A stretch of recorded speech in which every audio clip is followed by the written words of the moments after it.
Latest big breaking news ఏంటంటే ఇక మనం మొదలెడితే కనుక ఆసిఫాబాద్ జిల్లాలోని గుండా శ్యామ్ తనను హత్య చేయడానికి ప్రయత్నం చేస్తాడు. తనకు నిజంగా రాజకీయ నాయకుడితో ప్రాణహాని ఉంది. ఏంటి సూరన్న ఏం మాట్లాడుతున్నావు అంటే ఖచ్చితంగా ఒకసారి మనం ఈ వీడియో చూద్దాం. వీడియో చూసే ముందు గుండా శ్యామ్ ఏం మాట్లాడిండో అది కూడా చూపిస్తా. ఆ తర్వాత లైవ్లో కొక్కిరాల విశ్వప్రసాద్ కాల్ చేస్తా. ఇతనితో కూడా మాట్లాడే ప్రయత్నం చేస్తా. యువకులు రాజకీయాల్లో వస్తే జీర్ణించలేకపోతారు కొందరు దద్దమ్మలు. సూరన్న దేవన్న కాన్సెప్ట్ ఏంటి? చట్టసభల్లో పార్లమెంట్లో ప్రశ్నించే గొంతులు ఉండాలి. యువకులు చట్టసభలు ఉండాలి. అది ఏ పార్టీ అయినా పర్లేదు, బీజేపీ పార్టీ అయినా, బీఆర్ఎస్ అయినా, కాంగ్రెస్ అయినా, చట్టసభల్లో పార్లమెంట్లో ప్రశ్నించే గొంతులుగా యువకులు ఉండాలి. దానికోసమే మా ఫైట్. తను చూడండి, ఆసిఫాబాద్ 13వ కౌన్సిలర్ గుండా శ్యామ్ గారి భార్య స్నేహలతకు కాంగ్రెస్ పార్టీ కౌన్సిలర్ టికెట్ కేటాయించినప్పటి నుండి సొంత పార్టీలోని ముఖ్య నాయకులు వారిపై తీవ్ర స్థాయిలో బెదిరింపులకు మరియు అవమానాలకు పాల్పడ్డారు. ఈ క్రమంలో తనకు ఎదురైన వేధింపులను, పార్టీ పెద్దల అహంకారపూరిత వైఖరిని మరియు వారి బెదిరింపులకు సంబంధించిన ఫోన్ కాల్ రికార్డింగ్లను శ్యామ్ ఒక వీడియో ద్వారా బహిర్గతం చేస్తూ సంచలన నిర్ణయం తీసుకున్నాడు. కాంగ్రెస్ నాయకత్వంపై అసంతృప్తితో ఆయన ఆ పార్టీకి దూరం జరిగి ఇటీవలే బీఆర్ఎస్ పార్టీకి మద్దతు ప్రకటించారు. శ్యామ్ తీసుకున్న ఈ నిర్ణయం స్థానిక రాజకీయ సమీకరణలు పూర్తిగా మార్చేయడంతో చివరకు మున్సిపల్ పీఠం బీఆర్ఎస్ వశమై ఆ పార్టీ జెండా ఎగిరింది. చూడండి మిత్రులారా, గమనించండి. ఇక్కడ ఏమైందంటే పాపం గుండా శ్యామ్ కాంగ్రెస్ పార్టీకి భుజబలంగా పనిచేసిండు. గతంలో జిల్లా స్థాయిలో కూడా పనిచేసిండు. చాలా అద్భుతంగా పార్టీ కార్యక్రమాలు నడిపించిండు. దిష్టి బొమ్మల్ని దహనం చేసిండు, కలెక్టరేట్ ముట్టడి చేసిండు. కొంచెం మంచి కార్యక్రమాలు చేస్తూ ఎదుగుతూ వస్తున్న వ్యక్తి. ఈ రీసెంట్గా జరిగిన ఎన్నికల్లో ఫస్ట్ ఆసిఫాబాద్ మున్సిపాలిటీ కొత్తగా ఏర్పడింది. దాంట్లో టికెట్ అడిగితే వాళ్ళు ఇవ్వలేదట. పిసిసి అక్రమ్ సుగుణ తనకు ఏం చేసిందంటే టికెట్ కేటాయించింది, అంటే వాళ్ళ భార్యకు టికెట్ కేటాయించింది. అయినా కూడా కాంగ్రెస్ పార్టీ ఏం చేసిందంటే రెబల్గా కొక్కిరాల విశ్వప్రసాద్ ఎవరైతే ఉన్నారో ఆయన గతంలో మాజీ డీసీ ఆసిఫాబాద్ జిల్లాకి, ఆయన ఆచరణలో మళ్ళీ ఇద్దరిని రెబల్ని నిలబెట్టారట. నిలబెట్టినా కూడా ఆయన గెలిచిండు. ఇప్పుడు ఈయన కాంగ్రెస్ పార్టీని గెలిచి చాలా బాధపడాడు. అంటే నేను అనుకున్న వాళ్ళు నాకు మద్దతు ఇవ్వలేదు అని చెప్పేసి కాంగ్రెస్ పార్టీ లేపలేదాను. బీఆర్ఎస్ పార్టీ లేపడం వల్ల బీఆర్ఎస్ పార్టీ చైర్మన్ అయింది. తను బీఆర్ఎస్ పార్టీలో వెళ్ళాడు. అయిపోయింది. బీఆర్ఎస్ పార్టీలో వెళ్ళడంతోనే ఆయన మీద తీవ్రమైన నేర ఆరోపణలు, ఆయన్ని బెదిరించడము, చంపుతాం, మెడలు నరకేస్తా, కాళ్ళు తీస్తా, కథలా ఏం పీక్కుంటావో పీక్కో, అర్థమైందా? ఏం పీక్తావో పీక్కో, ఎవరికి కంప్లీట్స్తావో ఇచ్చుకో అని చెప్పేసి అతన్ని బెదిరిస్తాను. గుండా శ్యామ్కి మద్దతుగా సూరన్న ఉంటాడు. ఆయన ఏ పార్టీలో ఉన్నాడు, యువకులకు ఏమన్నా అయితే సూరన్న మద్దతు ఇస్తాడు. ఇతన్ని బెదిరించుడు అర్థం కాదు. ఒకసారి ఆడ వినండి ఏమంటారు.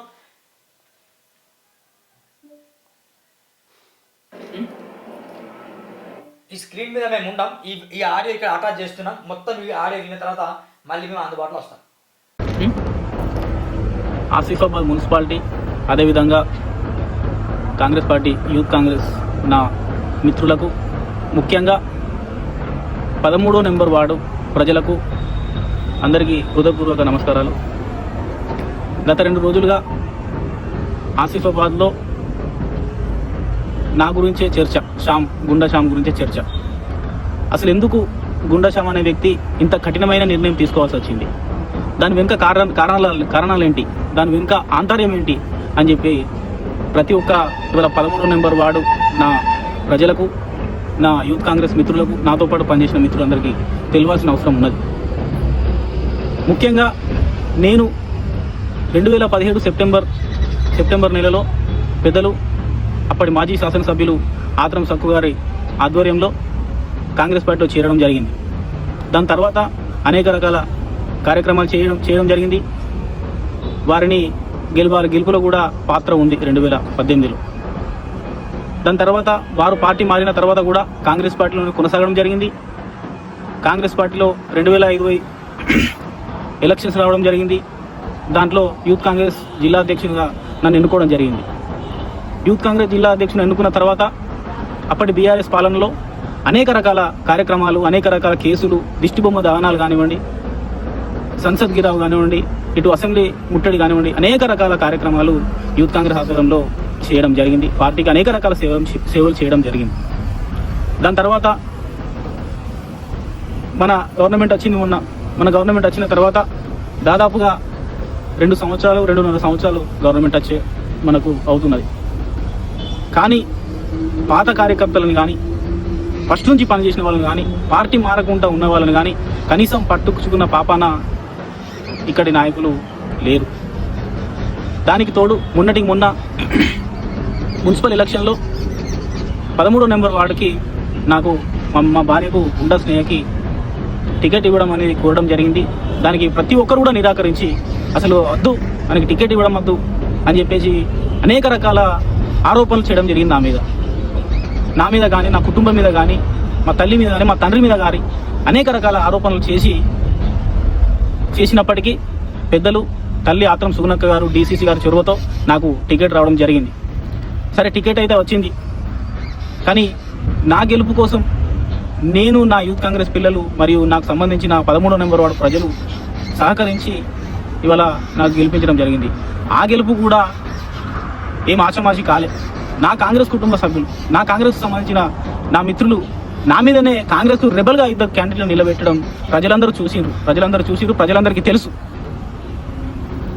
ఎలాగైనా శ్యామ్ను ఓడగొట్టాలి, ఎట్లయినా శ్యామ్ను ఓడగొట్టాలని చెప్పేసి ప్రతి ఒక్కరు కూడా కాంగ్రెస్ పెద్దలు, కొందరు మండల స్థాయి వ్యక్తులు కానీ, కొందరు జిల్లా స్థాయి వ్యక్తులు శ్యామ్ను ఓడగొట్టాలన్న కుట్రతోని కొంతమంది కార్యకర్తలని, కొంతమంది ఓటర్లను కూడా కలిసి శ్యామ్ ఓటేయకండి అని చెప్పడం జరిగింది. నా కోసం పనిచేసిన ఒకే వ్యక్తి ఎవరైతే ఉన్నారంటే ఆత్రం సుగుణక్క అని చెప్పేసి నేను గర్వంగా చెప్తున్నా. సరే, ఇవన్నీ కుట్రల తర్వాత మనం గెలిచిన తర్వాత గెలిచిన తెల్లారి పెద్దలు మాజీ జిల్లా కాంగ్రెస్ పార్టీ అధ్యక్షులు, డీసీసీ మాజీ జిల్లా అధ్యక్షులు విశ్వప్రసాదరావు గారు ఫోన్ చేసి మీ సంగతి చూస్తా అని చెప్పి అనేక రకాల మాటలు మనల్ని అనడం జరిగింది. అది మీకు వినిపిస్తా. అక్కడ నీ దగ్గర రాలేదు సార్, ఒకటే వచ్చి అది కూడా ఫోన్ చేస్తే వచ్చింది. ఫోన్ చేసి నీ దగ్గర ఉల్లిపేట ఆటో నీ దగ్గర తిరగలేదా? రాలేదు సార్. బతుకమ్మలు ఆడలేదు ఆటో ముందట? అదే ఒకటే సార్ వచ్చింది. ఒక్కసారి కాకపోతే అంటే ఎంతసేపు తిరగాలి నీ దగ్గర? నీ తిరగలేదు. అది ఫోన్ చేస్తే వచ్చింది. శ్యామ్ అనే పిల్లలు అంటే రాబోయే అంటే నచ్చిండు అన్న, రాణిస్తలేరన్నా. లంజోడి పడకరా మా దగ్గరికి అన్ని పిచ్చి పిచ్చి దగ్గర మాట్లాడుతున్నావు. మీరు అనలేదంట. గాంధీ భవన్ కాదు, ఏసీ ఆఫీస్ కంప్లీట్ చేసుకోండి. పీకో అట్లనే ఏం దిక్కుంటావు? అది ఏం దిక్కుంటావు? బల్బ్ మాట మాట్లాడుతున్నావు. నీ పొలిటికల్ లైఫ్ ఎక్కడిది? మీరు లేకపోతే బాగా డ్రామాలు చెప్తున్నావు నువ్వు. 100% నా మాట అనలేదు. మీకు ఎవరు బాగా డ్రామాలు చెప్తున్నావు. నిన్న ఏమన్నావు? నిన్న ఏమలేదు సార్. మీరైతే గాంధీ భవన్ కంప్లీట్ చేస్తా. నాకు ఎవరు లేడు, నాకు సుగుణకు పోతే లీడరు, నాకు ఎవరు లేడు. అమ్మతోడు ఆ మాట అనలేదు సార్. మీకు ఎవరు చారానికి రూపాయి చెప్పారు కానీ అమ్మతోడు ఆ మాట అనలేదు. బుద్ధ పలిసిన మాట మాట్లాడుతున్నావు. మర్యాద ఇచ్చిన కొద్ది సార్ అమ్మతోడు ఆ మాట సార్. డ్రామాలు చెప్తున్నావా? మెడ విడిచిపడి ఏమంటున్నావు? నన్ను నా పరిస్థితుల్లో రాజకీయం చేస్తావు, నాతో రాజకీయం చేస్తావు. నేను పైకి తీసుకొస్తే నా మీద కామెంట్ చేస్తావు నువ్వు. సార్ ఆ మాట అనలేదు సార్. మీకు తప్పు చెప్పారు. ఎవరు తప్పు చెప్పలేదు? ఆటో రానిలేదట. ఆటో నీకు నీ దగ్గర వచ్చి బతుకమ్మలు ఆడుతుందని ముందట మీ పేరు రానియలేదని చెప్పి బాగా బల్పాటు మాట్లాడుతున్నావు. నిన్నదాకా నేను కావాలని ఒప్పుకేవటను నేను. సార్ ఇమ్మనంగా నేను ఆ మాట అనలేదు. కంప్లైంట్ ముచ్చట చెప్పలేదు. చేసుకో బాయ్. ఏం బిక్కుంటావు నా మీద? 100 కంప్లైంట్లు అందరు చేసి నాకు ఏం అవసరం. ఏం బిక్కుంటావు? మా మాట ఎందుకంటే సార్ నాకు టిక్క దగ్గర మెడల్ తీసి పడితే ఏమంటాడు? నువ్వు మర్యాద ఇచ్చి నీకు అన్ని సపోర్ట్ చేస్తుంటే నీకు ఇష్టం మాట్లాడుతున్నావు. ఇక్కడ కూడా అట్లాంటి మాటలు మీ గురించి చెప్పలేదు. మీకు ఎవరు రాంగ్ చెప్తున్నారు. నాకు ఆటో రానియలేదని మాత్రం చెప్పిన. అది మీరని కాదు, వేరే వాళ్ళు అన్నారని చెప్పిన. మీ టాపిక్ అక్కడ తీయలే ఇమ్మనంగా. ఒక ఆట వస్తే నేను మొత్తం తిరిగి చెప్పే క్రమంలో నువ్వు గంట సేపు అక్కడ ఆపుకుంటే ఒక దగ్గర ఎందుకు ఉంటారు భయ్? మొత్తం తిరగాలి కదా అని చెప్పంటే నువ్వు బతుకమ్మలా ఆడిపించుకుంటున్నావు అని చెప్పి చెప్పిన వాళ్ళు. నువ్వు రమ్మన్నావు ఎప్పుడైనా మమ్మల్ని తిరగడానికి? మమ్మల్ని మీరు ఫోన్ చేసిన లేపలేదు సార్. నీ వాడ కష్ట కూడా నన్ను కేర్ చేయలేను. నన్ను బాగా డ్రామా చెప్తున్నాను. సార్ మీరు ఫోన్ చేసినా మీరు లేపలేదు. నీ వాడ కష్ట కూడా నన్ను కేర్ చేయలేదు నువ్వు. నన్ను సార్ నువ్వే పెద్ద దేశ నాయకుడు. మా అవసరం నీకే ఉంది భయ్. సార్ అట్లా కాదు సార్. నువ్వే దేశ నాయకుడు. నువ్వే మొత్తం రాజ్యం నడిపిస్తున్నావు. బాగా బలపాటు మాట్లాడుతున్నావు సార్. నేను మాట్లాడలేదు ఎక్కడ కూడా లెఫ్ట్ స్టాక్ చేయలేదు సార్. నిజంగా మీరు నా మీద ఎగ్జైట్ కాకండి దయచేసి. ఎగ్జాక్ట్ ఏంది? నువ్వు మాట్లాడుతున్నావు. ఇప్పుడు కాదు, సరస్వతి పీరియడ్ గమనిస్తుంది నిన్ను. అయినా ఓపిక మన పిల్లగాడు అని చెప్పని సార్. బాగా డ్రామాలు అయిపోయినాయి. అసలు మీ గురించి నేను ఎక్కడ టాపిక్ సార్. మీరు చెప్పిన ఎవరు చెప్పారు నాకు తెలియదు. ముఖబిల్లకు ఎక్కడికంటే అక్కడ రాని. ఇప్పుడు కాదు, చాలా కంప్లైంట్ ఉన్నా కూడా నేను ఓపిక పట్టినా. ఇవాళ నీ ఎన్నికలు అయిపోయిన మాట్లాడుతాను నేను. సరే మీ ప్రామిస్ అట్లా అంటే మీ గురించి అయితే నేను ఎక్కడ కూడా టాపిక్ తీయలే. బండి రానియలేదు అని చెప్పిన రాని నిన్న నిన్న నిన్న లేదా నువ్వు గాంధీ కంప్లీట్ చేస్తా అని చెప్పని సత్యంగా అనలే. చేసుకో బై 100 సార్, నేను అనలేదు. కంప్లీట్ చేయి. అనలేదు. నువ్వు 100% ఆశీర్వాదం కంప్లీట్ అందరి యొక్క సుగుణక్కకే కిరీటం పెట్టుకొని బుధానికి తీసుకొని చెయ్యి. మా ఏం బిక్కుంటావు అట్లా ఇక్కడ ఏమన్నా కానీ నేను అనలేదు సార్, నిజంగా అనలే అంటే కాంప్లైంట్ నాకేం అవసరం సార్? బాగా బలపాట మాట్లాడుతున్నావు. నేను అనలేదు సార్, నేను అనలేదు. మీరు నన్ను ముఖబిల్ల రెండు సార్లు యూత్ కాంగ్రెస్ అంత సపోర్ట్ చేస్తే ఇలా మా మీద మాట్లాడతావు నువ్వు. సార్ నేను అనలేదు సార్. కాంప్లైంట్ గింప్లైంట్ ఎందుకంటే సార్ నువ్వు కాంప్లీట్ చెయ్యి అని చెప్తున్నా కదా, రికార్డ్ చేసుకో, కాంప్లీట్ చెయ్యి. నన్ను వీకేది ఎవడున్నది, నేను చేసేది ఏముంది? మాటలు అనలేదు. నువ్వు చేసినావా? ఎవరైనా ఆస్ట్రేలియా నువ్వు ఎవరికైనా చేసినావు ఫోన్లు కాంగ్రెస్ రమ్మని చెప్పని? తక్కువ సార్ ఫోన్ చేసిన సార్, లేపలేదు. మీకు ఫోన్ చేసిన, మీరు కూడా లేపలేదు. రామ్నాథ్ సార్ ఫోన్ చేసిన, ఒకసారి వచ్చిండు పోయిండు. మేము అన్ని దగ్గర తిరిగినాం, నువ్వు ఒక్కడే పిలవలేదు మమ్మల్ని. పిలిచినా సార్, మీరు ఫోన్ లేపలేదు సార్. నువ్వు పిలవలేదు, నన్ను పిలవకుండా ఇంకా ఉల్టా నా మీద ఏదో ఇప్పుడు నేను నీకోసం అని చెప్పని నీకు ఫోన్ చేస్తే నువ్వు లేపలేదు. నేను వాడిని విత్డ్రా చేపించిన సంగతి కూడా నీకు చెప్పాను. నేను ఎవరిని చెప్పినా వాని బుక్ నా దగ్గర ఉంది, వాడిని ఓటర్ లిస్ట్ దగ్గర ఉంది, వాడు ఇచ్చిపోయిండు. వాడిని వర్కౌట్ కూడా చూసుకోని చెప్పాను. చెప్తే ఇంటికి ముఖం కూడా రాలేదు నువ్వు. ఇంటికి పోయినా నాగబాబుని కలిసినాము, కూర్చుని నా దగ్గర బుక్ ఉంది, నా దగ్గర వాడిని ఓటర్ లిస్ట్ పోయి వాడు వర్కౌట్ చేసుకున్నాడు చూడు అని కూడా చెప్పాను నేను. నేను ఇద్దరు విత్డ్రా చేపించింది వీకింది సార్. నేనైతే ఇట్లా మాట్లాడుతున్నాను. కామ్రేడ్ రేవంత్ రెడ్డి కాళ్ళు మొక్కి నన్ను పార్టికల్ తీసేయమని నన్ను వీక్ ఎవరినాడు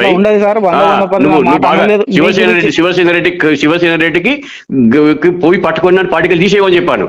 వాడు వీక్కు లేదు, నువ్వు వీక్కిన లేదు. మరి అది ఇష్టకొద్ది బాగా మాట్లాడతారు మీరు అందరు కూడా. నేను అనలేదు సార్, మీకు ఎవరు రాంగ్ గైడెన్స్ ఇచ్చారు 100% నేను ముఖబిల్ల కాస్తా ఎక్కడికైనా విలువండి సార్. ఏ ముఖబిల్ అవసరం లేదు శ్యామ్. నేను సరస్వతి ఎమ్మెల్యే అప్పటికెళ్ళి నేను గమనిస్తున్నాను. నేను అప్పుడు ప్రపోజల్ అప్పుడు చూసి నేను రెబ్బెల్ మీరేం మాట్లాడదో తెలుసు నాకు. అప్పుడు కూడా గోలిటిగా రాగా నువ్వేం మాట్లాడు విన్నా నేను. అయినా కూడా ఫోన్ అని చెప్పి నువ్వు కానీ అప్పుడు కూడా ఓకే పట్టాను నేను. ఏమో సార్, మీరు అట్లా కూడా నేను ఏం చేయలేదు. నిజంగా కూడా నువ్వు ఏమి పీకలేవు నన్ను అంటున్నావు కదా. నువ్వు ఏం పీకలేవు. నువ్వైతే దేశ నాయకుడు అయితే కావచ్చు, నువ్వు దేశ నాయకుడు అయితే కావచ్చు, నువ్వు నన్ను ఏం పీకలేవు అంటున్నాను. ఇంకోసారి నా గురించి గుద్దబడి మాట్లాడి చెప్తున్నా, 4 ఇరు పరిస్థితి తమ చెప్తున్నావు. నేను ఎవరి మీద ఇట్లా కోపం రాలేదు. నేను బాగా బలపరిచింది నీకు, బాగా బలపరిచింది నీకు, బాగా గుద్దపరిచింది నీకు. అయితే ఇట్లాంటి బెదిరింపులు నాకు 4 నెలల బాబు, 4 సంవత్సరాల పాప, నా కుటుంబానికి నన్ను దూరం చేసే ప్రయత్నం చేసారు. ఇవాళ నాకు ఆ రోజు మా క్యాంపుకు తీసుకుపోయిన క్రమంలో పెద్దలు జూపల్లి గారు, మంత్రి గారు పిలవడం జరిగింది. అక్కడికి వెళ్ళిన తర్వాత జూపల్లి గారు 1 by 1 ఒక్కొక్క క్యాండిడేట్ని పిలిచి మాట్లాడే క్రమంలో ఇప్పటి ఇన్ఛార్జ్ శ్యామ్ నాయక్ గారు, తమ్ముడు నీకు ఇష్టం ఉంటే ఉండు, లేకపోతే లేదు, మాకు ఆల్రెడీ 2 బీఆర్ఎస్ టచ్లో ఉన్నారు, నీ ఇష్టం మరి అని చెప్పి ఒక మాట అనడం జరిగింది. సరే సార్, మంచిది సార్, మరి బీఆర్ఎస్ వాళ్ళు సపోర్ట్ ఇస్తే మీ ఇష్టం సార్ అని చెప్పి వారికి చెప్పడం జరిగింది. వెళ్తామనే క్రమంలో ఎందుకైనా మంచిది, పెద్ద మనిషి జూపల్లి మినిస్టర్ గారు మనకు పిలిపించడం జరిగింది. ఒకసారి ఆయన కలిసి వెళ్దామన్న ఉద్దేశంతో జూపల్లి గారిని కలవడం జరిగింది. వారికి కూడా చెప్పడం జరిగింది. ఇట్లా అంటున్నాడు ఇన్ఛార్జ్ గారు, శ్యామ్ నాయక్ గారు ఇట్లా అంటున్నారు, మాకు ఆల్రెడీ 2 బీఆర్ఎస్ కౌన్సిలర్లు టచ్లో ఉన్నారు, నీతో నాకు అవసరం లేదు, ఉంటే ఉండి పోతేవో అని చెప్పేసి అంటున్నాడు అని చెప్పి వారికి చెప్పడం జరిగింది. అట్లా ఏం లేదు, ఖచ్చితంగా కాంగ్రెస్ పార్టీ ఉండాలి, మీరు సపోర్ట్ చేయండి అని చెప్పి వారు చెప్పడం జరిగింది. కానీ ఆ క్యాంపు ఆ రోజు ఉన్నటువంటి క్రమంలో మమ్మల్ని ఎంత చిన్న చూపు చూసిండ్రంటే అది ఈ వర్ణాతీతం చెప్పే పరిస్థితి కాదు. ఇట్లా అనేక రకాలుగా మానసికంగా నాకు టికెట్ వచ్చినప్పటి నుంచి మానసికంగా ఇబ్బంది పెట్టి నా కుటుంబంని, మా తండ్రిని, నా 3 సంవత్సరాల 4 సంవత్సరాల బిడ్డని కూడా ఇవాళ అనేక రకాల ఆరోపణలతోని, కుట్రలతోని నన్ను మానసికంగా హింసించిన విషయం ఇది చాలామందికి తెలియదు, నా ఒక్కనికే తెలుసు. దీనికి గాను మరి నాకు ప్రొటెక్షన్ ఎవరు? ఇవాళ నేనున్నటువంటి పార్టీలో, నేనున్నటువంటి కాంగ్రెస్ పార్టీలో ఇన్ని కుట్రలు చేస్తూ నన్నే కొడతా, నన్నే చంపుతా అనే దాకా వచ్చింది అని అంటే మరి నాకు ప్రొటెక్షన్ అనేది కావాలి. ఆ క్రమంలోనే పెద్దలు ఇప్పటి డీసీసీ అధ్యక్షురాలు సుగుణక్క గారు అనుకున్నాం, కానీ వారు కూడా అంటే నాకు ధైర్యం ఇవ్వడంలో విఫలమయ్యారు. కాబట్టి ఫస్ట్ మనము జనానికి కానీ నన్ను నమ్మిన వారి 13వ నెంబర్ వార్డు వాళ్ళకి కానీ న్యాయం చేయాలంటే ఫస్ట్ మనం బ్రతికుండాలి. కాబట్టి ఇటువంటి కఠినమైన నిర్ణయం ఆఖరి మూమెంట్లో తీసుకోవడం జరిగింది. దీంట్లో భాగంగానే ఇవాళ చాలామంది అంటూ ఉన్నారు 13వ నెంబర్కు నిధులు ఇవ్వము, 13వ నెంబర్కు అభివృద్ధి జరగనివ్వమని చెప్పేసి. 100% పెద్దలు శాసనసభ్యులు కోవ లక్ష్మి గారు చెప్పడం జరిగింది. నా ఎమ్మెల్యే ఫండ్ నుంచి నీ వార్డుకు అభివృద్ధి చేస్తా, నా ఎమ్మెల్యే ఫండ్ నుంచి నీకు నీ వార్డు అభివృద్ధి కోసం ఖచ్చితంగా ముందుంటా అని చెప్పడం జరిగింది. వారికి ప్రత్యేక ధన్యవాదాలు. నాదొకటే ఒక ఆశ, నన్ను నమ్ముకొని నాకు ఓట్లేసినటువంటి 13వ నెంబర్ వార్డులో అనేక రకాల సమస్యలు ఉన్నాయి. ఆ సమస్యలు ఖచ్చితంగా సంవత్సరంలోపు తీర్చే విధంగా నేను హామీ ఇస్తా, ఖచ్చితంగా తీరుస్తా అని చెప్పి మీ అందరికీ చేతులెత్తి దండం పెడతా ఉన్నా. నేను ఏదైతే హామీలు ఇచ్చినో నాలీలు కానివ్వండి, డ్రైనేజీలు కానివ్వండి, షెడ్లు కానివ్వండి, అంబేద్కర్ విగ్రహం కానివ్వండి, ఆర్ఆర్ కాలనీలో, అదేవిధంగా డ్రైవర్స్ కాలనీలో సీసీ రోడ్లు డ్రైనేజ్ కానివ్వండి, వైఎస్ఆర్ నగర్లో సీసీ రోడ్లు డ్రైనేజ్ కానివ్వండి, అంబేద్కర్ షెడ్ కానివ్వండి, ఆర్ఆర్ కాలనీలో స్ట్రీట్ లైట్లు కానివ్వండి, ప్రతి ఒక్క విషయంలో ఇవాళ 13వ నెంబర్ ప్రజలకు నేను అండగా ఉంటా, వారికి ఒక తమ్మునిలాగా, అన్నలాగా, ఒక కొడుకులాగా ఉంటా అని చెప్పి వారందరికీ చేతులెత్తి దండం పెడతా ఉన్నా నాకు సపోర్ట్ చేసినందుకు. దీని తర్వాత పెద్దలు ఎమ్మెల్యే కోవ లక్ష్మి గారు మాజీ మంత్రివర్యులు కేటీఆర్ గారితో ఫోన్లో మాట్లాడించడం జరిగింది. వారు అన్నారు, తమ్ముడు మేము అండంగా ఉన్నాం, నువ్వేం భయపడకు, నీ వార్డుకు సంబంధించిన ఫండ్ ఏ విధంగా రాదో నేను కూడా వచ్చి వీలైతే ఒకసారి ఆసిఫాబాద్కి వస్తా తమ్ముడు, వచ్చి నీ వార్డుకు సంబంధించిన దాంట్లో మనం ఒకరోజు ఒక గంట మనం కూడా తిరుగుదాం, నీ వార్డుకు సంబంధించిన సమస్యల గురించి మాట్లాడదాం, ఖచ్చితంగా చేపిద్దాం అని చెప్పేసి వారు కూడా చెప్పడం జరిగింది. దాని తర్వాత నాకు పెద్దలు కేటీఆర్ గారు, అదేవిధంగా పెద్దలు మాజీ ముఖ్యమంత్రి, తొలి ముఖ్యమంత్రి తెలంగాణ కేసీఆర్ గారు మాట ఇవ్వడం జరిగింది. నిన్ను ఖచ్చితంగా సముచిత స్థానం కల్పిస్తాం, మీకు ఏ విధమైనటువంటి భయం లేకుండా చూసుకుంటాం, అది మా బాధ్యత అని చెప్పేసి మాజీ ముఖ్యమంత్రి వర్యులు పెద్దలు కేసీఆర్ గారు కూడా చెప్పడం జరిగింది. అంతటికంటే ముఖ్యంగా ఇవాళ నేను నమ్మి ఇవాళ బీఆర్ఎస్ పార్టీలో చేరడానికి కూడా వారు ఒక 2-3 రోజుల్లో డేట్ ఇవ్వడం సమయం ఇస్తామని చెప్పి అన్నారు. ఆ సమయంలోపు పెద్దలు ఆసిఫాబాద్ శాసనసభ్యురాలు కోవ లక్ష్మి గారు ఆధ్వర్యంలో ఖచ్చితంగా మేము కండువ కప్పుకోనికి సిద్ధంగా ఉన్నాం. నా 13వ నెంబర్ వార్డుని అభివృద్ధి దిశగా తీసుకెళ్ళి ఆసిఫాబాద్ మున్సిపాలిటీలోనే నెంబర్ 1 వార్డుగా తీర్చిదిద్దడంలో నేను ముఖ్య పాత్ర పోషిస్తా అని చెప్పి ఈ సందర్భంగా తెలియజేస్తూ, ప్రతి ఒక్కరికి నా వెంటుండి నడిపించి నన్ను గెలిపించిన నా 13వ నెంబర్ వార్డు సభ్యులకు అందరికీ కూడా హృదయపూర్వక పాదాభివందనాలు తెలియజేస్తూ ముగిస్తున్నాను. జై హింద్, జై తెలంగాణ.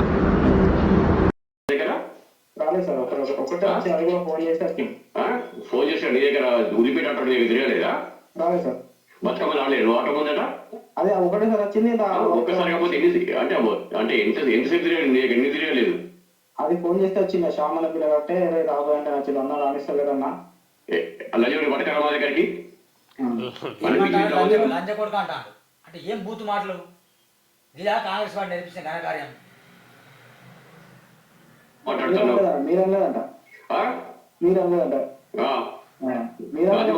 గాంధీ భవన్ కాదు, ఏసీ కాంప్లీట్ చేసుకోండి. పీకో ఏం దిక్కుంటావు? అది ఏం దిక్కుంటావు? బల్బ్ మోడల్ మాట్లాడుతున్నావు. నేనేమో పొలిటికల్ లైఫ్ ఎక్కడిది?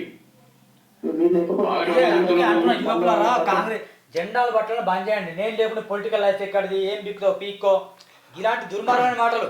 ప్రేమ్ సాగర్ రావు, అది కొక్కిరాల విశ్వప్రసాద్, కొక్కిరాల విశ్వప్రసాద్ గారు,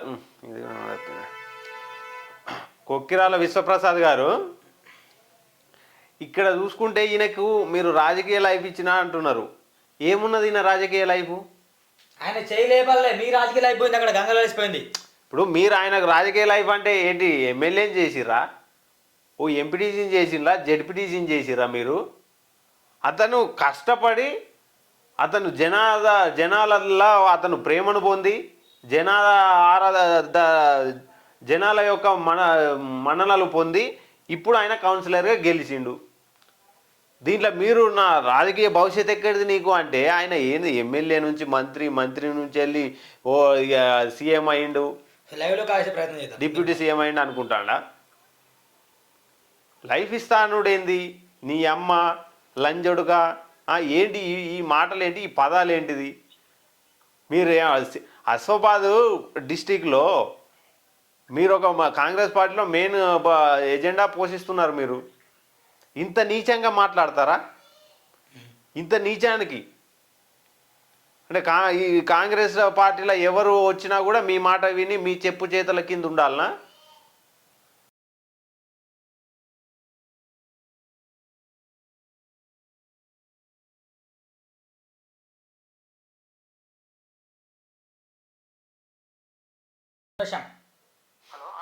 అన్న నేను సూరన్న, at present you are in live in front of camera. అన్న ఇట్లా బాగుండ్రన్న? అన్న పొద్దునే బిగ్ బ్రేకింగ్ న్యూస్, సంచలనమైన వార్త విన్నాను. నిజంగా నాకు చాలా అంటే చాలా బాధ అనిపించింది. అసలు ఎందుకన్నా ఇంత ఘోరంగా మీరు ఇంత ఘోరంగా మీ మీద ఎందుకు కుట్రలు జరుగుతున్నాయి? కుట్రలు జరుగుతున్నాయి అంటే ఏం చేస్తామన్నా, అనేక రకాల కారణాలు ఉన్నాయి. అంటే లంజా కొడుకని బెదిరిస్తాడు, మెడల్ తీస్తా అంటాడు, ఏం బిగ్ పీక్ అంటాడు అటు విశ్వప్రసాద్ గారు. ఎందుకు అంతగానో మీరే ఆయనకి ఏం అన్యాయం చేసిన? అసలు నేనైతే ఏం అన్యాయం చేయలేదు వారికి. వాటి వెనుక కూడా ఈనాడు వారి గురించి చెడుగా మాట్లాడలేదు. మరి ఎందుకు ఆయన ఎందుకు అంత ఫోకస్ మీ మీద ఎందుకు పెట్టాడు అసలు? అది ఫస్ట్ నుంచి కూడా జనరల్గా మనం సరస్వతి మేడం ఉన్నప్పటి నుండి కూడా ఆమె విన్నింగ్ క్యాండిడేట్ అని చెప్పి ఆమెకు సపోర్ట్ ఇచ్చినాం అప్పుడు కాంగ్రెస్ లో ఉన్నప్పుడు. కాంగ్రెస్ సెకండ్ టైం అయితే అప్పటి నుంచే ఆయన నన్ను దృష్టిలో పెట్టుకున్నట్టు నాకు అనిపించింది. ఓకే, అట్లా ఎందుకు అన్న? మీరెందుకన్నా మరి బీఆర్ఎస్ ఎందుకు మీరు చేయలేపాల్సి వచ్చింది? గెలిచింది కాంగ్రెస్ పార్టీ కదా. మరి గెలిచింది కాంగ్రెస్ పార్టీ, కానీ నాకు టికెట్ ఇచ్చే క్రమంలో ఏమైందంటే నా వద్దు టికెట్ ఆయనకి ఇవ్వద్దు అని చెప్పేసి బాగా అడ్డుపడ్డారు. ఎందుకు అడ్డుపడ్డారు అనేది నాకు కూడా తెలియదు. ఓకే, ఆ క్రమంలోనే డిసిసి గారు చొరవ పైనుంచి యూత్ కాంగ్రెస్ స్టేట్ ప్రెసిడెంట్ జగ్గిరి గారు అట్లా పైనుంచి ఒత్తిడి వల్ల నాకు కౌన్సిలర్ టికెట్ అని వేయకుండా ఎట్లా అని చెప్పేసి ఒత్తిడి చేయడం వల్ల వచ్చింది. ఓకే, వచ్చిన తర్వాత ఇక వీళ్ళు నా మీద రెబల్ క్యాండిడేట్ అని పెట్టడం. కాంగ్రెస్ పార్టీకి సంబంధించి నాకు టికెట్ వస్తే కాంగ్రెస్ పార్టీ వాళ్ళు రెబల్ క్యాండిడేట్లకు పని చేస్తారు. శ్యామ్ కోట్ వేయకండి, కాంగ్రెస్ పార్టీ కోట్ వేయకండి అని చెప్పి. ఓకే, ఆసిఫాబాద్ మండలకు సంబంధించిన మండల స్థాయి వ్యక్తులు కానీ జిల్లా స్థాయి వ్యక్తులు కానీ డైరెక్ట్ ఓటర్లకి టచ్ అయ్యి నూర్ నగర్ అని సంబంధించి ఒక ఏరియా ఉంటుంది. అక్కడ ఒక 13-14 ఓట్లు మా దాంట్లో జంప్ అయినాయి. వాళ్ళు కట్టర్ కాంగ్రెస్ కాస్త తక్కువ దానికి అంటే వాళ్ళని టచ్ అయినా అయితే అంత టచ్ అయినా లేదన్నా మీకు ఏమన్నా మీరు ఫస్ట్ నుంచి చూస్తున్నాం, మీరు ఎన్నో ఉద్యమాలు చేస్తున్నారు, అధికారంలో లేనప్పటి నుండి మీరు ఉన్నారు, మీకు ఖచ్చితంగా మేము సపోర్ట్ ఇస్తామన్నారు. దాని తర్వాత సాయంత్రం వీళ్ళు వెళ్ళి ఆసిఫాబాద్ మండల అధ్యక్షుడు స్థాయి ఆయన ఇంక 2-3 వెళ్ళి లేదు ఈసారి మీరు కాంగ్రెస్కి వేయద్దు, ఇండిపెండెంట్ క్యాండిడేట్ ఏసీకి అని చెప్పి చెప్పారు. ఎంత అన్యాయం ఇది! చాలా అన్యాయం. ప్రాణాయం ఉందా వాళ్ళతో మీకు?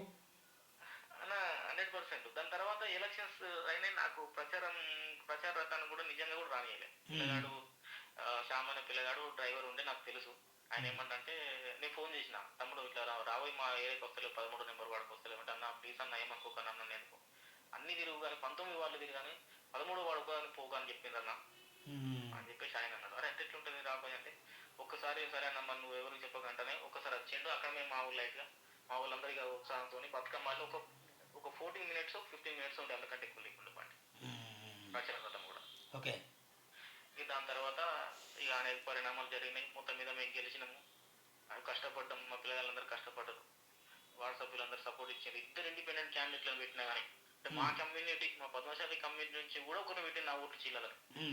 దానికి సంబంధించింది ఇప్పుడు ఇదే కాంగ్రెస్ పార్టీకి సంబంధించిన వాడు వెనుకుంటున్నాడు. మీకు ఎన్ని ఓట్లు వచ్చాయన్నా? నాకు 234 ఓట్లు వచ్చినాయి. అంటే మీ భార్య అట్లా? ఓకే, మా మిస్సెస్ కి. బీజేపీకి వచ్చినాయేమో 64, 61. బీఆర్ఎస్కి వచ్చినాయి 74, ఉమ్, ఇద్దరు ఇండిపెండెంట్ క్యాండిడేట్, ఒక ఇండిపెండెంట్ క్యాండిడేట్ వచ్చినాయి 60, ఒక ఇండిపెండెంట్ క్యాండిడేట్ వచ్చినాయి 54. ఉమ్, ఉమ్, అంటే నా మెజారిటీ అన్ని ఓట్లు కూడా వీళ్ళకి రాలే. రాలేదా? 61 మెజారిటీ మనది. ఉమ్, ఉమ్. ఆ. అయితే ఇక ఇక అది జీర్ణించుకోలేక ఆ ఓటమిని జీర్ణించుకోగా అన్ని బూతులు తిట్టారు మిమ్మల్ని మరి. బూటులు దిక్కడం జరిగింది.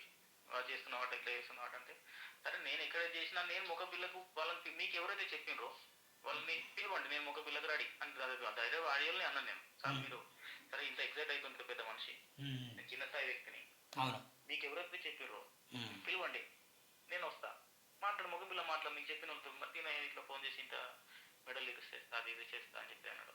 ఓకే. ముందు శ్యామ్ నాయక్ గారు కూడా ఏమన్నారు అని అంటే, క్యాంపులో తమ్ముడు నీ ఇష్టము, నువ్వు ఉంటే ఉండు, లేకపోతే పెద్ద ఇబ్బంది ఏం లేదు, మాకు ఆల్రెడీ ఇద్దరు బీఆర్ఎస్ కౌన్సిలర్ టచ్లో ఉన్నారు ఉమ్, అని చెప్పి అన్నారు. జూపల్లి గారి ముందరనే, ఓకే.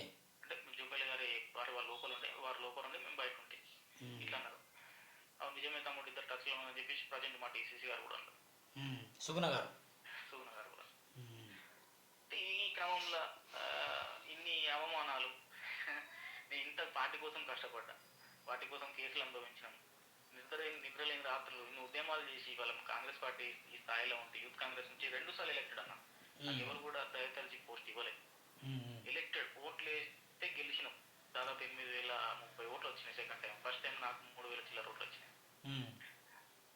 ఇట్లా ఈ రకంగా నేనున్న పార్టీలే నన్ను కొట్టుతా ఒక రకంగా యువకుడిగా మిమ్మల్ని అణచివేసే కుట్ర అనేది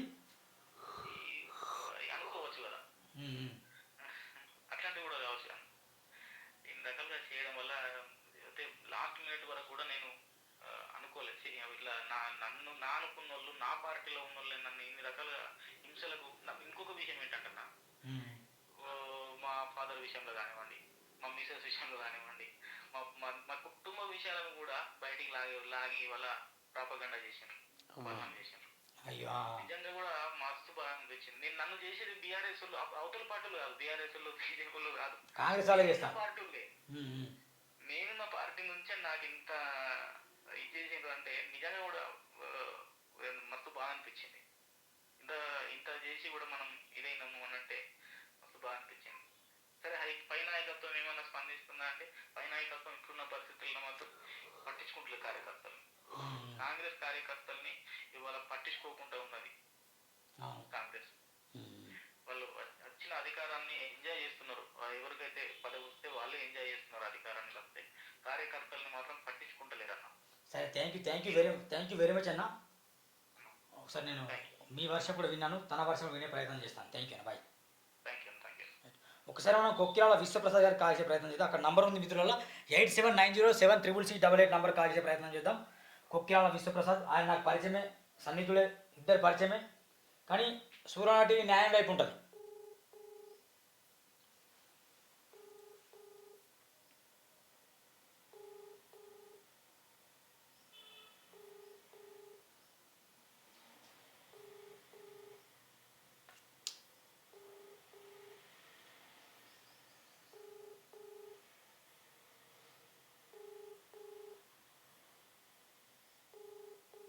ఆయనకే కాల్ చేస్తున్నాం, మరి వేరే వాళ్ళకి అనుకోకండి.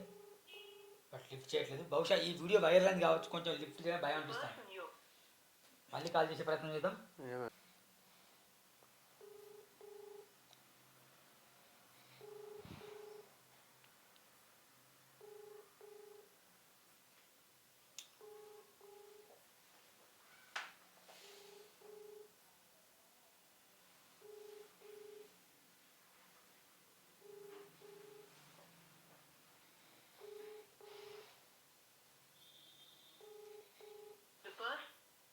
లేపట్లేదు. Will try once again. 3 సార్లు ట్రై చేయాలి, లేకపోతే ఆయన ఇష్టం. కానీ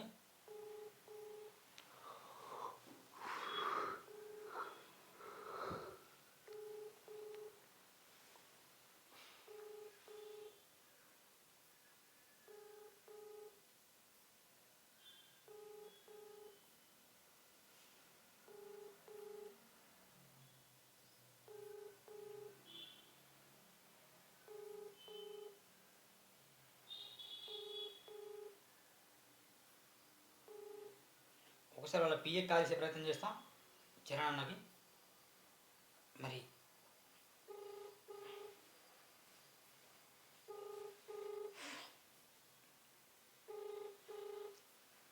పంపినా కదా అన్న పంపారు సార్, లేపట్లే, ఫోన్ లేపట్లే.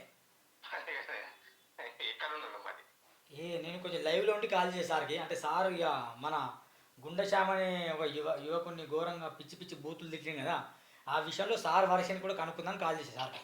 ఏం బుద్ధులు తిట్టింది అన్న మెడల్ తీసేస్తా, లేకుంటే ఏం బిక్తారో పీక్కోండి, లంజడుగా లంజ కొడుక, ఎడిట్ చేసిండు అన్న అమ్మ అమ్మ భూతం ఘోరంగా చేశారు కదా. నేను చెప్పేది లేదు, వాస్తవానికి లేదు, కొన్ని వాళ్ళు మాటలు కట్ చేసిండు. నేను ఉన్నా కదా ఆ రోజు మాట్లాడినప్పుడు సార్ తోటి. ఆ ఆడియో మీద ఉందేమన్నా ఒరిజినల్ వీడియో? మేము రికార్డ్ చేయం కదా. మీ అంటే ఆయన ఎక్కడ పాపం ఆయనతో కూడా లైవ్లో మాట్లాడా? లేదా అంటే ఇవన్న ఇప్పుడు ఏంటంటే వాస్తవాలు ఉన్నాయి కాబట్టి మాట్లాడదు. అసలు ఏం జరిగిందనే తెలియదు కదా అన్న ఎవరికి. అసలు వాస్తవం జరిగింది ఏందనేదంటే ఇప్పుడు ఆడు కొన్ని ఎడిట్ చేసి పారేసిండు సార్ మాటలతోటి. సార్ ఎలక్షన్ తర్వాత సార్ దగ్గర సార్ని కంప్లైంట్ చేస్తా, శివాస్ రెడ్డి దగ్గర పోయి అందరినీ సస్పెండ్ చేస్తారని మాటలు మాట్లాడిండు. మాట్లాడే వరకు ప్రసన్న ఇప్పుడు మనం రాజకీయ గురువు అయిన అందరికి ప్రసన్న అందరు ఏం లేనప్పుడు కూడా అందరినీ పట్టుకొని మాకు ధైర్యాన్ని ఇచ్చి కాంగ్రెస్ పార్టీ బతికిచ్చింది ఆయన. ఇప్పుడు అలాంటప్పుడు ఇట్లా మాట్లాడితే ఇప్పుడు రెండు మాటలు మాట్లాడారు కూడా ఆయనకు హక్కు లేదా? నేను ఏం మాట్లాడలేదు, ప్రామిస్, నేను మీ గురించి ఎక్కడ చెప్పి అంటాను ఆయన. ఏదన్నా రెండు మాటలు ఇప్పుడు మమ్మల్ని ఒక మాట చెప్తున్నా, మమ్మల్ని కన్న కొడుకులు లెక్క చూసిండన్న.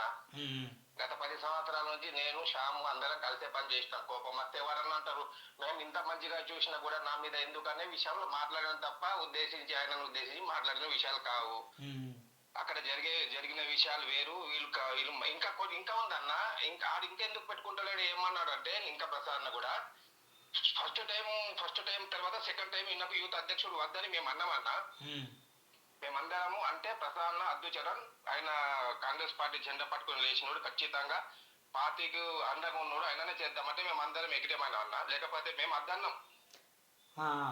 ఫస్ట్ టర్మ్ చేసిండు సార్, రెండవ టర్మ్ వేరేళ్ళకి అవకాశం ఇద్దన్నా కూడా ప్రసాద్ పట్టు పెట్టి ఆయనకి ఇప్పించిండు. ఇంత మోసం చేసిండన్నా. అది ఆ బాధతోటి రెండు మాటలు మాట్లాడాలి. కరెక్టే కానీ ఆయన మెడ తీసేస్తున్నాడు, లంచ కొడుకున్నాడు, ఏం బిక్తో పీకో మాట మాట్లాడాలి అన్న. ఉన్నా వాయిస్ ఉంది కదా, లంజ కొడుకు అనాలి. వాయిస్ నేను కూడా విన్నా కదా వాయిస్. లేదు ఉంది, ఆ వాయిస్ అయితే ఉంది మరి. ఏమో మరి ఇంకేం ఎడిట్ చేసిండో మా దగ్గర అసలు దానిలో అయితే లేదు. ఓకే. ఏ రెండు మాటలు మాట్లాడంటే ఇప్పుడు ఆ విధంగా పోతే ఇప్పుడు ఆయనను రాజకీయంగా తీర్చిదిద్దిండు ప్రశాంత్, నన్ను రాజకీయంగా తీర్చిదిద్దిండు ప్రశాంత్. ఎవరు అన్న 2017 తర్వాత చెప్పండి. ఆయన ఒక్కడే కదా మా సొంతలను పట్టుకొని రాజకీయంగా తీర్చిదిద్దిన తర్వాత నేను ఎంత చేసినా కూడా నా మీద కాంప్లైంట్. వాస్తవానికి ప్రసాద్ గురించి అందరికీ తెలుసు, ఒక్క రూపాయి వాడిని అడిగేటోడు కాదు, ఇంటికా నుంచి పెట్టేటోడు. అందరికీ తెలుసు. ఏది ఆశించకుండా పార్టీ కోసం సర్వశక్తులు ప్రయత్నం చేసిండు. ఆయన హార్ట్ వచ్చినా కూడా ఎమ్మెల్యే ఎలక్షన్ లా తిరుగుదాం అనుకున్నాం. మేము వద్దన్న ఈ లొల్లిలలో మేము చేయమంటే, లేదు చరణ్, కాంగ్రెస్ పార్టీకి ఖచ్చితంగా పని చేయాలి, మన ఇంటి పార్టీ ఎవరేమనుకుంటాం, మీరు పార్టీలో పని చేయాలని మాకు ధైర్యాన్ని ఇచ్చింది పెద్ద మనిషి. ఇప్పుడు అంత చేసిన కూడా కంప్లైంట్ చేస్తా. వాస్తవానికి శ్యామ్ అనే వ్యక్తి 13వ వార్డులో పోటీ పెడితే కనీసం ప్రచారానికి రండి అని కూడా అన్న దాఖలాలు లేవు.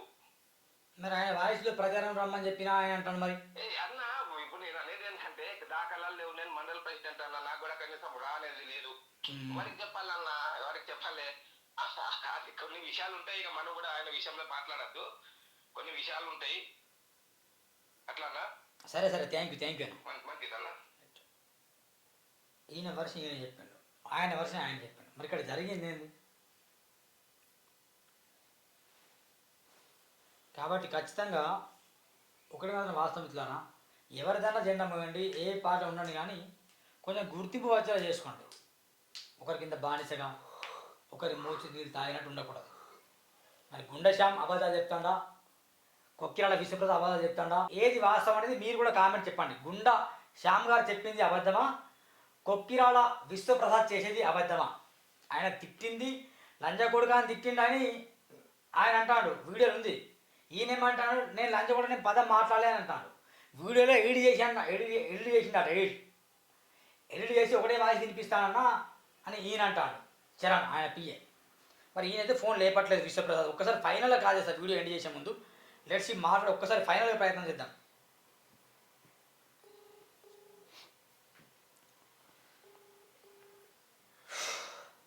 ఇట్లుంటుంది రాజకీయాలతో.